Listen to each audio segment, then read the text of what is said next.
Pakistan women's cricket team ने New Zealand women's को तीसरे वनडे में सुपर ओवर में शिकस्त दे दी। ये दूसरा मौका है कि पाकिस्तान विमेंस ने न्यूजीलैंड विमेंस को वनडे इंटरनेशनल में शिकस्त दी है। इससे कबल इसकी वाहिद कामयाबी नवंबर 2017 में शारजा में थी, जहां पर इसने सना मीर के 4 विकेटों और बिस्मा मारूफ के नाकाबिले शिकस्त 36 रन की उम्दा कारकर्दगी की बदौलत 5 विकेटों से कामयाबी हासिल की थी। न्यूजीलैंड ने मौजूदा सीरीज 2-1 से अपने नाम की है। याद रहे कि मेजबान टीम ने पहला वनडे 131 रन से और दूसरा वनडे 1 विकेट से जीता था।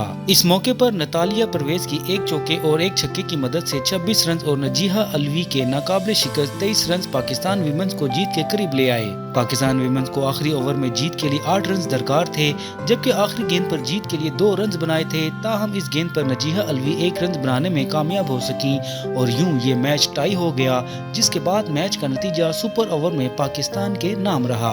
पाकिस्तान विमेंस क्रिकेट टीम ने न्यूजीलैंड के इस दौरे में 3 20 इंटरनेशनल मैचों की सीरीज भी खेली है, जो इसने 2-1 से जीती। ये पहला मौका था कि पाकिस्तान विमेंस ने न्यूजीलैंड की सरजमीन पर T20 इंटरनेशनल सीरीज जीती है।